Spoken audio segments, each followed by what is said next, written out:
All right, so today we're going to dive into this really powerful idea from the Hungry Hearts Collective. It's all about faith, but maybe not in the way you thought about it before.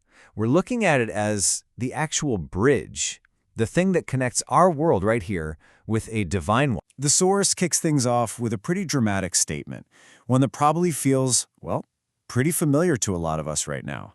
This feeling that the ship we're all on is taking on water, that things are kind of in crisis mode. But then, right after painting that kind of bleak picture, it pivots and asks this huge question.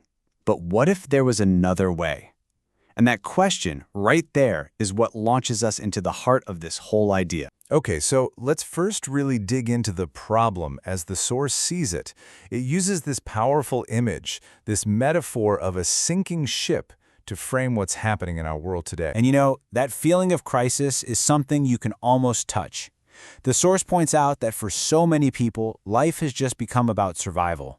You're either frantically bailing water trying to stay afloat on that ship, or maybe you're just pretending the whole problem doesn't even exist. So, if the ship is taking on water, who's got the key to our rescue? The source's answer here is, well, it's pretty surprising. It doesn't point to some far-off solution, it points right back at us. Instead of waiting for some big institution to come save the day, the source says to look in the mirror. It argues that the real power for deliverance, for rescue, is in you, that you can be the one to make a change. Just like the biblical figure Elijah, who, the text says, was just an ordinary person who touched heaven and changed the earth. And to really illustrate this, the source brings up that amazing story of the woman who was healed just by touching Jesus' clothes. And the words Jesus says are so important. He doesn't say, "My power saved you." He says, "Your faith has saved you." That completely reframes things, right? It makes personal faith the actual activating ingredient. Okay, so if faith is the key, the active ingredient, how does it actually work? What's the mechanism here? Well, the source introduces a super simple but really powerful metaphor to explain it. Faith is the plug. So, the source defines faith not as some vague, passive feeling you have, but as an active connector.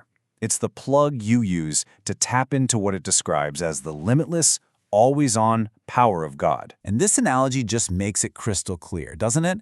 Without faith, you're disconnected.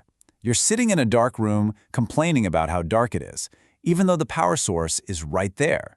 But with faith, bam, the lights are on, life gets powered, and your potential is actually realized because you're connected. And the source really drives this point home with this incredible mental picture.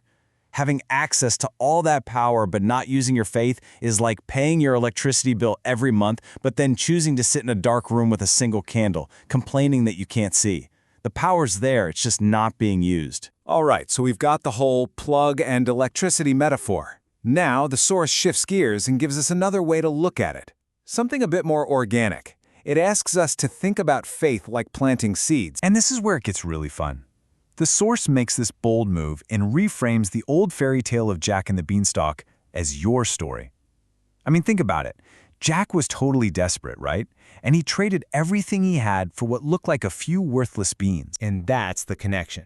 According to the source, those little beans, just like the words of God, they might seem small, they might seem insignificant. But once you plant them, they have the incredible power to connect heaven and earth. Now, this is a really important distinction the source makes. It clarifies that the power isn't actually in you, the gardener. The power is in the seed. And that seed, the text says, is God's word. And that word, well, that's the fuel that makes your faith grow. So drawing from a parable in the book of Luke, the source lays out this super simple four-step process. First, you receive the seed, that's God's word. Second, you plant it deep in your heart. Third, you believe, you nurture it, and that's when faith starts to grow. And fourth, you're saved. That growing faith is what finally draws on God's power. So, we've talked about the what and the why. This last part is all about the how. It's the practical, boots-on-the-ground call to action. How do you actually activate this connection for yourself? And what's great is the source basically addresses two different groups of people.